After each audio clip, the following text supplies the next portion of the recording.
"You don't belong in first class," Brenda Collins screamed, her hand striking Madison Carter in the face. A dry explosion echoed throughout the cabin, as if tearing apart the gold-plated atmosphere that was familiar to business class. 50 passengers were dumbfounded, a few phones flashed, and most of them just stared blankly, not having time to breathe. Madison swayed for a beat. The taste of blood spread in her mouth, and her cheeks burned as if she had been burned by fire. But when she looked up, her eyes were frighteningly cold, quiet. Not a single tear, not a single cry. There was only a heavy silence, as tense as a rope about to break. No one in the cabin knew that this slap was not the end. It is just the beginning of a storm that is forming, a storm that will engulf it all in an inescapable vortex. 20 minutes earlier, Madison had walked through the boarding gate with the quiet confidence of someone who had earned her place in the world through decades of struggle and achievement. She wore a simple navy cardigan over dark jeans, carried a well-worn leather messenger bag, and moved with the unhurried pace of a frequent traveler. Nothing about her appearance screamed wealth or power, and that was exactly how she preferred it. As CEO of SkyLine Airways, Madison made this journey from Los Angeles to New York at least twice a month. But today was different. Today, she had deliberately chosen to fly as a regular passenger, using a ticket purchased under her maiden name, wanting to experience her airline through the eyes of her customers. What she discovered would change everything. Brenda Collins noticed her immediately.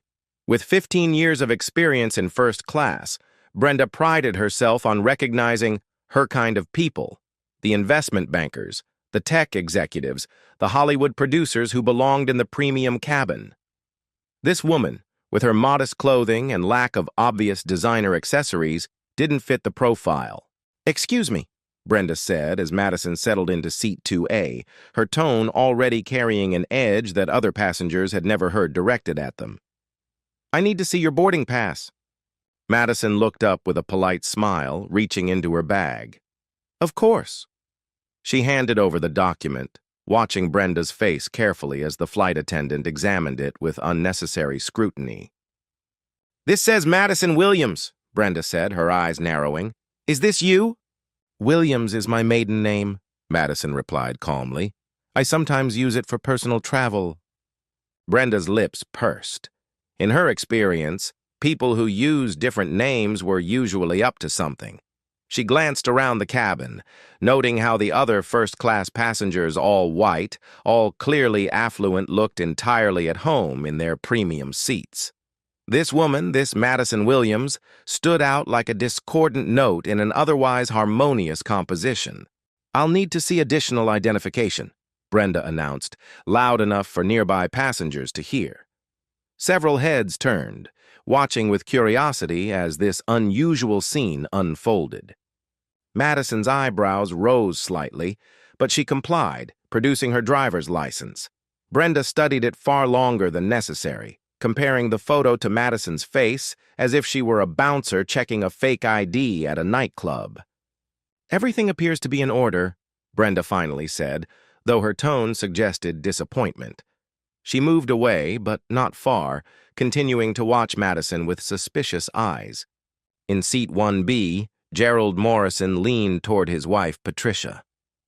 "I wonder how she afforded a first-class ticket," he whispered, not bothering to lower his voice much. "Probably used points or got some kind of employee discount." Patricia nodded knowingly. You can always tell when someone doesn't really belong in first class. They don't carry themselves the right way. Madison heard every word. She also noticed how Brenda offered champagne and warm nuts to every other passenger while somehow forgetting to serve her. She observed the way conversations quieted when she passed by on her way to the lavatory, and how eyes followed her with a mixture of curiosity and judgment. For 25 years, Madison had been building SkyLine Airways from a small regional carrier into one of America's major airlines. She had endured countless boardroom battles, navigated economic downturns, and fought tooth and nail for every route, every aircraft, every dollar of revenue. But sitting in her own first-class cabin, She felt like an unwelcome intruder in a space she had created. As the plane prepared for takeoff, Brenda's suspicions crystallized into something more dangerous. She had called over her colleague, Janet Stevens, and the two women now stood at Madison's row, their body language unmistakably hostile.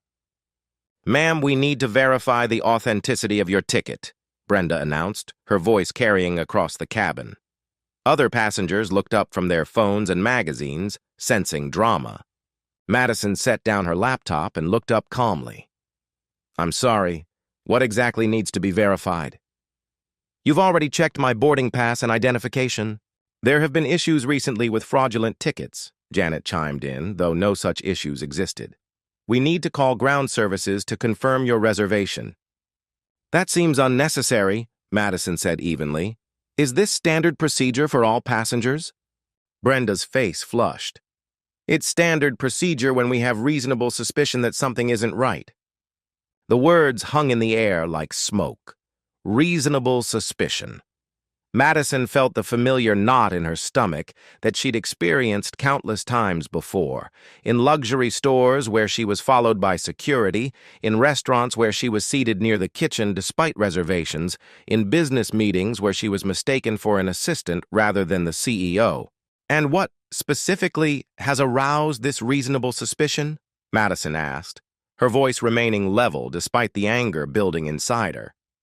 Brenda exchanged a look with Janet. "You just don't seem like our typical first-class passenger." The euphemism was paper-thin. Everyone in the cabin understood exactly what she meant. Madison pulled out her phone and began typing, her fingers moving quickly across the screen. To the flight attendants, it looked like she was texting nervously. In reality, she was documenting everything: the time, the names visible on the crew's badges, the seat numbers of passengers who were watching and recording. She also sent a quick message to her chief counsel. "Need legal team on standby. Significant discrimination incident occurring on FL 2847. Will need full investigation and response plan." "Ma'am, please put your phone away," Brenda snapped. "You're disrupting the safety demonstration." Madison looked around the cabin. Half the passengers had their phones out, some openly recording the confrontation. None of them had been asked to put their devices away. "I see other passengers using their phones," Madison observed. "Those passengers aren't causing problems," Janet retorted. The accusation was absurd. Madison had done nothing but sit quietly in her assigned seat, respond politely to questions, and comply with every request. But she was being labeled as a problem passenger for the simple act of existing while black in first class. Captain Robert Kim, making his pre-flight rounds, paused at the disturbance. "Is everything all right here?" Brenda immediately shifted into victim mode. "This passenger is being uncooperative with our security procedures. She's refused to properly verify her ticket." Madison looked up at the captain. "I've provided my boarding pass and ID, which matched perfectly. I'm simply asking why I'm being subjected to additional screening that isn't being applied to other passengers." Captain Kim glanced around the cabin, noting the obvious tension and the phones pointed in their direction. "Let me see the documentation," he said quietly. Brenda handed over Madison's boarding pass and driver's license. Kim examined them briefly and frowned. "These look completely legitimate to me. What's the issue?" "We're just being thorough," Brenda insisted, but her confidence was wavering. "Perhaps we should contact ground services for a final verification," Janet suggested, doubling down on their position. Madison's phone buzzed with a response from her legal team. "Standing by. Document everything. We're monitoring Flight 2847's departure. Signal if you need immediate intervention." She looked up at the captain and spoke clearly enough for the recording phones to capture every word. "I want it noted that I'm being subjected to additional security measures not applied to other passengers, and I believe this treatment is based on my race. I'm complying under protest." The word race sent a ripple through the cabin. Some passengers shifted uncomfortably, others leaned forward with interest. The social media live streams that had started as entertainment were now capturing what looked like a civil rights incident at 30,000 feet. Airport manager Robert Hayes arrived at the gate just as the plane was about to push back. Brenda's call to ground services had escalated quickly through the chain of command, and Hayes prided himself on handling situations before they became problems for the airline. He boarded the aircraft with 2 security officers, his expression stern and uncompromising. Hayes had been in airport management for 12 years, and he'd learned that showing weakness in these kinds of confrontations only encouraged further disruption. "Where's the problem passenger?" he asked Brenda loudly enough for the entire cabin to hear. "Row 2, seat A," Brenda replied, pointing at Madison like she was identifying a criminal in a lineup. Hayes approached Madison's seat with the security officers flanking him. "Ma'am, you need to come with us to resolve this ticket issue." Madison looked up calmly. "What ticket issue?" "My boarding pass and identification have been verified multiple times." "There are questions about the authenticity of your documents," Hayes stated, though he had no evidence to support this claim. "You need to deplane for additional screening." "I'm not deplaning," Madison said firmly. "I've done nothing wrong, and I've complied with every reasonable request. If you believe there's an issue with my ticket, you can verify it electronically while I remain in my seat." Hayes's jaw tightened. In his experience, people who challenged authority usually had something to hide. "Ma'am, you can either come voluntarily, or these officers will escort you." The threat hung in the air like a blade. Madison felt the eyes of 50 passengers boring into her, their phones capturing every moment of her humiliation. She thought of her grandmother, who had been denied service at lunch counters in the 1960s, and her mother, who had been the first black student to integrate her high school in Alabama. "I understand you believe you're just doing your job," Madison said, her voice carrying across the silent cabin. "But what you're doing right now is illegal discrimination, and it's being recorded by dozens of people." "You don't get to lecture me about the law," Hayes snapped. "Security, escort her off the plane." That's when Brenda Collins lost what remained of her professional composure. "You know what?" she shouted, stepping directly in front of Madison. "I'm sick of people like you thinking you can just waltz into first class like you own the place." The slap came without warning, a vicious crack that echoed through the cabin like a gunshot. Madison's head snapped to the side, her cheek immediately reddening from the impact. For a moment, the entire plane seemed to stop breathing. "You think your fake ticket and your attitude give you the right to disrespect us?" Brenda continued, her voice rising to a shriek. "This is for paying customers, not for people gaming the system." Madison slowly turned back to face her attacker, her hand touching her stinging cheek. Blood trickled from a small cut where Brenda's ring had caught her skin. "Did you just assault me?" Madison asked quietly, her voice deadly calm. Hayes realized the situation had spiraled completely out of control. "Everyone calm down," he said, but his authority had evaporated the moment Brenda raised her hand. Around the cabin, passengers were on their feet, some shouting in outrage, others cheering Brenda's actions. Gerald Morrison pumped his fist. "Finally, someone with the guts to put these people in their place!" But others were horrified. "That was completely uncalled for!" shouted Dr. Angela Washington, a black physician in seat 3C. "You can't just hit people." "She had it coming," Patricia Morrison replied coldly. "Maybe now she'll learn some respect." Madison pulled out her phone again, her movements deliberate and calm despite the chaos around her. She called a number that would have shocked everyone in the cabin if they'd known whose direct line she was dialing. "This is Madison Carter," she said into the phone, her voice carrying clearly in the sudden hush. "I need immediate legal response to Flight 2847. I've been physically assaulted by a crew member in front of witnesses." Hayes grabbed for her phone. "You're not making any calls until this is resolved." Madison pulled her device away. "Don't touch me. I have a right to contact my attorney after being assaulted." "Your attorney?" Brenda laughed harshly. "What attorney? You probably got that number from a bus stop ad." Madison's eyes met Brenda's, and for the first time, something dangerous flickered in her gaze. "You have no idea who you just hit, do you?" "I know exactly what I hit," Brenda sneered.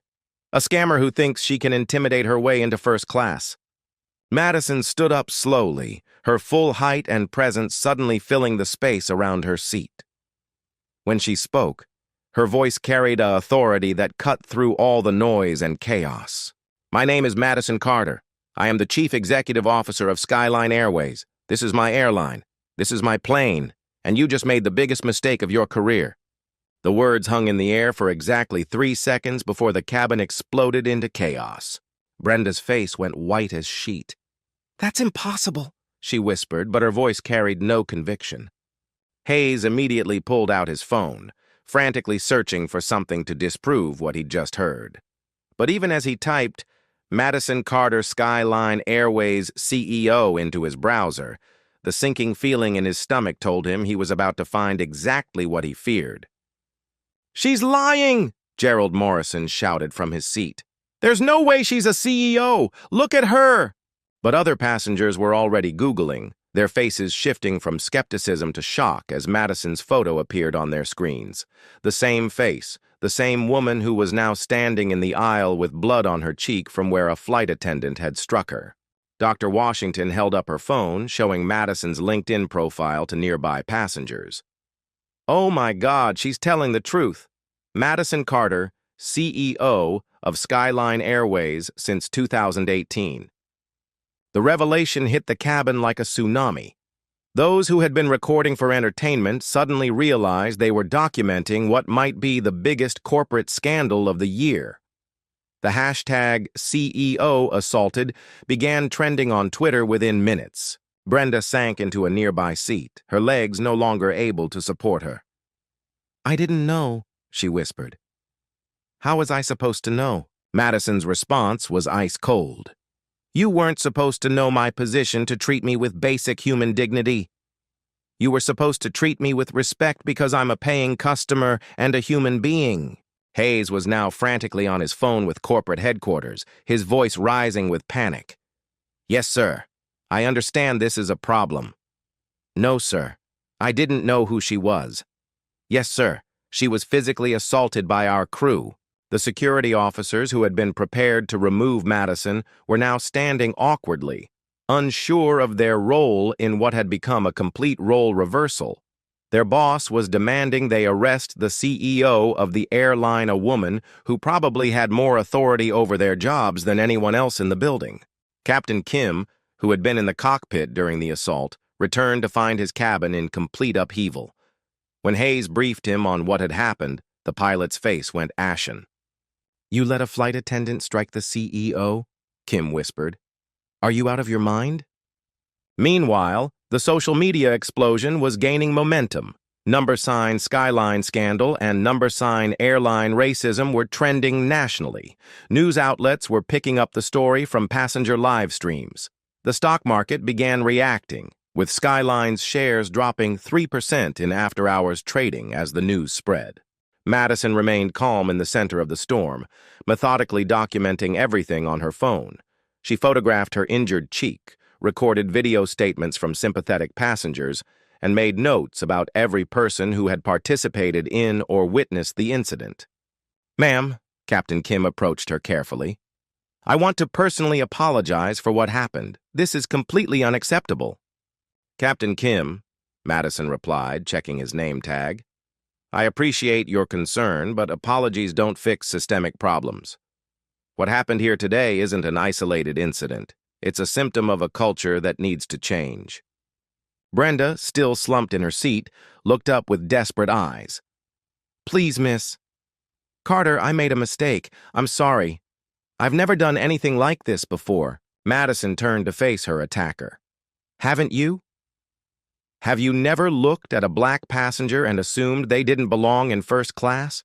Have you never provided slower service to customers who didn't look like your idea of wealth? This didn't start when you hit me. It started the moment you decided I didn't deserve the same treatment as other passengers. The truth of Madison's words resonated through the cabin. Several passengers shifted uncomfortably, recognizing their own biases in her description. Dr. Washington stood up. Miss Carter, I witnessed everything. I'm a physician and I can document your injuries. I also recorded most of the incident on my phone. Thank you, Doctor. Washington, Madison replied. I'll need you to provide a written statement. Gerald Morrison, who had been loudly supporting Brenda's actions, was now furiously deleting the videos he'd posted to social media. But it was too late. They'd already been screenshot and shared thousands of times. Hayes received another call from corporate, and his face went even paler. Yes, sir. She's still on the plane. No, sir, we haven't taken off. Yes, sir, I understand the board has been notified. He approached Madison with trembling hands. Miss Carter, I've been instructed to inform you that SkyLine's board of directors is convening an emergency meeting. They want to speak with you immediately. Madison checked her watch. Tell them I'll speak with them when I'm ready. Right now, I'm collecting evidence and ensuring this incident is properly documented. The power dynamic had completely flipped. Hayes, who had boarded the plane as the authority figure ready to remove a problem passenger, was now taking orders from the woman he'd tried to have arrested. Brenda made one last desperate attempt. Miss Carter, please, I have 3 children. I can't lose my job. I made a terrible mistake, but I can change. I can learn. Madison looked at her for a long moment. Brenda, your children deserve a mother who treats all people with dignity and respect. Maybe losing this job will help you become that person. The finality in her voice made it clear that Brenda's career with SkyLine Airways was over. At exactly 8:47 p.m., Madison's phone rang with a call that would change everything.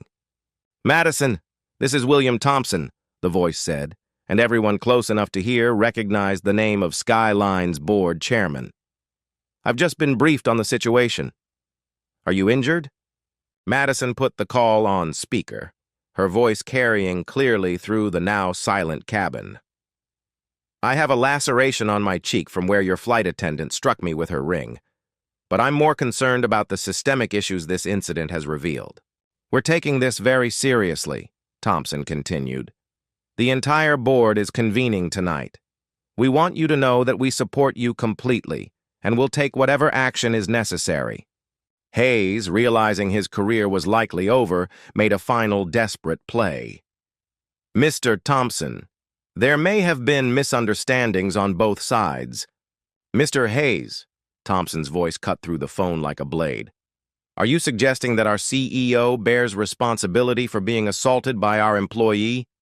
The question hung in the air, and Hayes realized that any answer would only dig his grave deeper. Madison took control. William, I want a complete investigation not just of this incident, but of our training procedures, our hiring practices, and our culture. This didn't happen in a vacuum. Absolutely, Thompson agreed. What do you need from us right now? I need the crew responsible for this incident removed from duty immediately. I need passenger statements collected and preserved, and I need our crisis management team activated. This story is already going viral. As if summoned by her words, Hayes's phone began ringing with calls from news outlets. CNN, NBC, ABC, and Fox News had all gotten wind of the story from social media and were demanding statements. Madison addressed the cabin directly. Ladies and gentlemen, I want to thank those of you who spoke up against injustice tonight. Dr. Washington, Mr. Chen, Mrs. Rodriguez, your voices mattered. For those who cheered when I was assaulted, I want you to think about what that says about your character. She turned to Brenda, who was now crying quietly. Brenda, you're fired, effective immediately. Security will escort you off this plane and you'll receive formal termination paperwork within 48 hours. Brenda's sobs grew louder, but Madison wasn't finished. Mr. Hayes, you're also terminated. Your failure to de-escalate this situation, your willingness to participate in discriminatory treatment, and your complete lack of judgment have made your position untenable. Hayes started to protest, but Madison cut him off. The security officers who were prepared to arrest me based on no evidence will be suspended pending investigation. Captain Kim, you'll need to file a complete incident report with the FAA. The speed and decisiveness of Madison's actions left everyone stunned. This wasn't just corporate damage control. This was systematic justice being administered in real time. Furthermore, Madison continued. SkyLine Airways will be implementing immediate changes. Every employee will undergo mandatory bias training. We'll be establishing an anonymous reporting system for discrimination incidents, and we'll be partnering with civil rights organizations to audit our practices. Dr. Washington began clapping, and soon other passengers joined in. The applause wasn't just for Madison's response, it was for seeing justice delivered swiftly and completely. Gerald Morrison, realizing his own videos were being used as evidence against the airline, tried to slink away unnoticed, but Madison's attention turned to him. Mr. Morrison, your celebration of violence against a black woman has been recorded and shared thousands of times. While I can't control how your employer responds to seeing those videos, I can tell you that you're banned from flying SkyLine Airways. Morrison's face went red. You can't do that. I'm a platinum member. Not anymore, Madison replied calmly. Security will escort you off the plane as well. The systematic dismantling of everyone who had participated in her humiliation was swift and thorough. Madison wasn't just responding to an incident, she was demonstrating that actions have consequences, and that power, when properly wielded, can be a force for justice. As news crews gathered outside the terminal, Madison received a text from her communications director. Ma'am, we have 47 interview requests and climbing. How do you want to handle media response? Madison typed back, schedule a press conference for tomorrow morning. Tonight we take care of our people and our principles. The story will wait. The consequences began falling like dominoes before the plane even returned to the gate. Brenda Collins was escorted off the aircraft by security, her career with SkyLine Airways ending in humiliation as passengers recorded her removal. Her tearful protests about not knowing Madison's identity fell on deaf ears. The assault had been captured on dozens of phones, and no amount of remorse could undo what she'd done. Within hours, Brenda's name was trending on social media alongside the hashtags airline assault and karma is real. The video of her striking Madison had been viewed over 2 million times, and her personal information, including her Facebook page, filled with questionable political posts, had been discovered and shared by internet activists. By morning, Brenda received a certified letter formally terminating her employment for cause, which meant no severance package, no benefits continuation, and a permanent mark on her record that would make finding another job in the airline industry nearly impossible. Robert Hayes faced an even swifter downfall. As airport manager, he was held to a higher standard of judgment and leadership. His decision to support an employee's assault on a passenger CEO or not was grounds for immediate termination. The airport authority released a statement distancing themselves from his actions and announcing his dismissal within 18 hours of the incident. Hayes's LinkedIn profile, which had proudly displayed his 12 years of experience in airport management, was quietly deleted as he realized his career in the industry was effectively over. The Federal Aviation Administration launched an investigation into his conduct, which could result in fines and permanent prohibition from working in airline security. The security officers who had been prepared to arrest Madison without evidence faced suspension and mandatory retraining. Their body cameras had captured their willingness to detain a passenger based solely on a flight attendant's accusations, raising questions about their training and judgment. Gerald Morrison's downfall was perhaps the most public. The videos he had posted celebrating Madison's assault were screen captured before he could delete them and widely circulated. His employer, a respected financial firm, issued a statement condemning his behavior and announcing his immediate termination. His professional reputation, built over 20 years, was destroyed in less than 24 hours. His wife Patricia, whose own recorded comments about Madison knowing her place went viral, faced social media backlash that led to her resignation from the charity board she had chaired for 5 years. But the consequences extended far beyond individual punishments. SkyLine Airways faced immediate scrutiny from federal regulators. The Department of Transportation announced an investigation into the airline's training practices and complaint procedures. The Equal Employment Opportunity Commission opened its own inquiry into potential discrimination patterns. The airline's stock price plummeted 8% in the first day of trading after the incident, wiping out nearly $400 million in market value. Major corporate clients began reviewing their travel contracts, and several threatened to cancel partnerships unless SkyLine could demonstrate meaningful changes.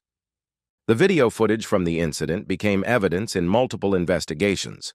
The FBI opened a civil rights investigation, examining whether Madison's treatment constituted a federal hate crime. State prosecutors in California announced they were reviewing the assault charges against Brenda Collins. The incident also triggered a broader industry reckoning. Other airlines rushed to review their own training procedures and discrimination policies, fearing they might be harboring similar cultural problems.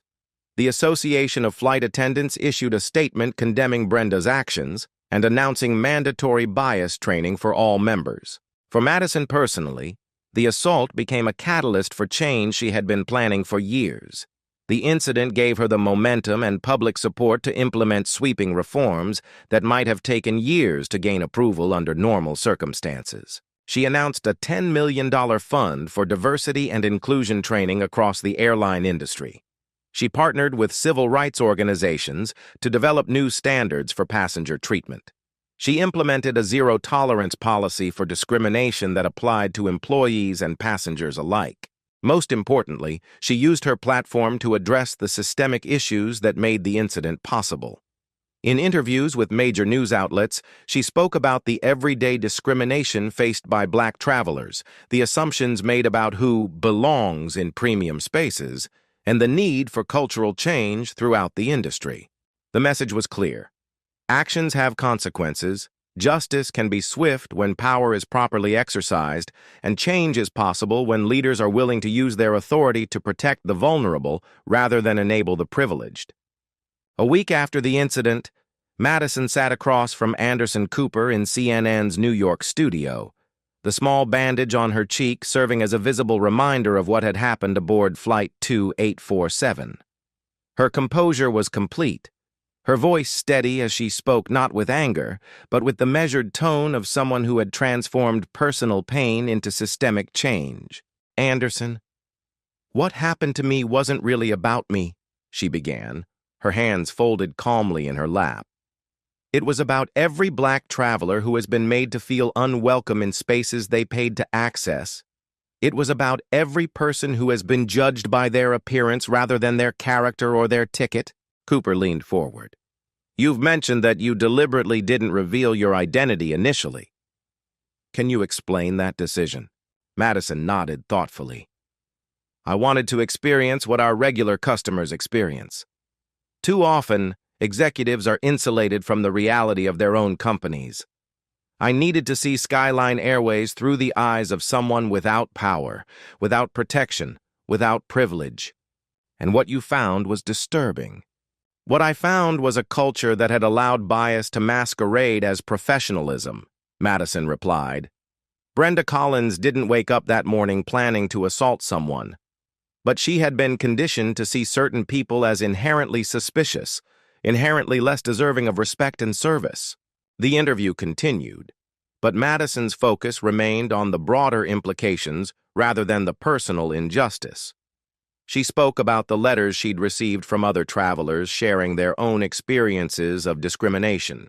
She discussed the systemic changes SkyLine was implementing and challenged other airlines to examine their own practices. "We've established what we're calling the dignity standard," she explained. "Every passenger, regardless of their race, religion, gender, or apparent economic status, will be treated with the same level of respect and professionalism.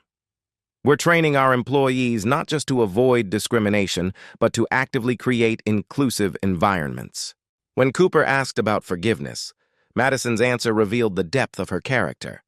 "I don't hold personal animosity toward Brenda Collins or Robert Hayes. They were products of a system that failed them as much as it failed me. But forgiveness doesn't mean avoiding consequences. They lost their jobs because their actions harmed people and violated our values. Real forgiveness means working to ensure this never happens again." Madison announced the establishment of the SkyLine Equality Initiative, a $50 million program that would extend far beyond her own airline. The initiative would provide grants to organizations fighting discrimination in transportation, fund research into bias in customer service, and create scholarships for underrepresented students pursuing careers in aviation. Change doesn't happen through punishment alone, she said. It happens when we create new systems, new training, new ways of thinking about our responsibility to each other. The interview concluded with Madison addressing viewers directly, her voice carrying the authority of someone who had walked through fire and emerged stronger. To anyone who has experienced discrimination, I want you to know that your dignity matters. Your voice matters, and there are people in positions of power who will stand with you when you speak up. To those who might recognize themselves in the people who mistreated me, I want you to know that change is possible.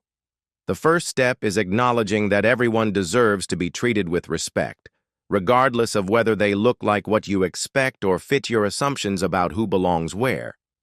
The response to the interview was overwhelming. SkyLine's customer service scores improved dramatically as the company's commitment to equality became a competitive advantage. Other airlines began implementing similar programs, and the incident became a case study in business schools about crisis management and corporate responsibility. But perhaps most importantly, Madison had used her platform to start conversations that extended far beyond the airline industry. She had shown that individual acts of courage, combined with systemic change, could create lasting impact.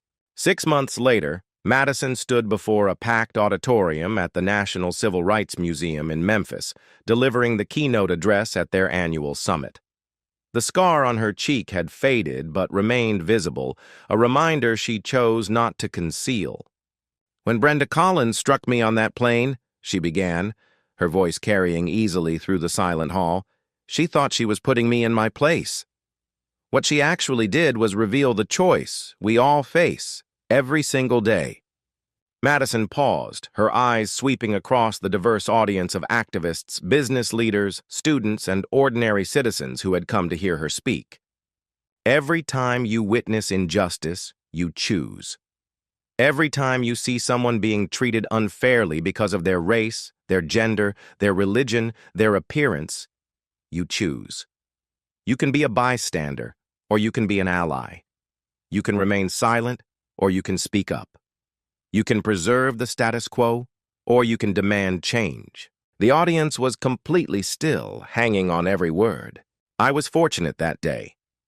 I had power, resources, and a platform that allowed me to fight back immediately. But most people who experience discrimination don't have those advantages. They depend on the courage of others, on people like Dr. Washington, who witnessed what happened and refused to stay silent. On people like you.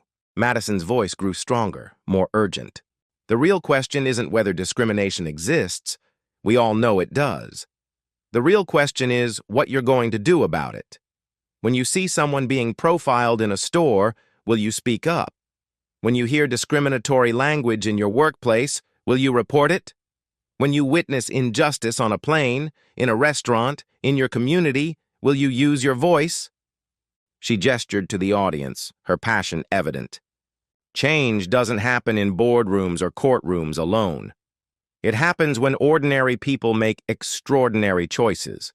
It happens when enough of us decide that dignity isn't negotiable, that respect isn't earned by the color of your skin or the size of your bank account. The final moments of her speech became a rallying cry. So I'm asking you to make a choice. When you leave here today, commit to being the person who stands up. Be the passenger who says, "This isn't right," when someone is being mistreated.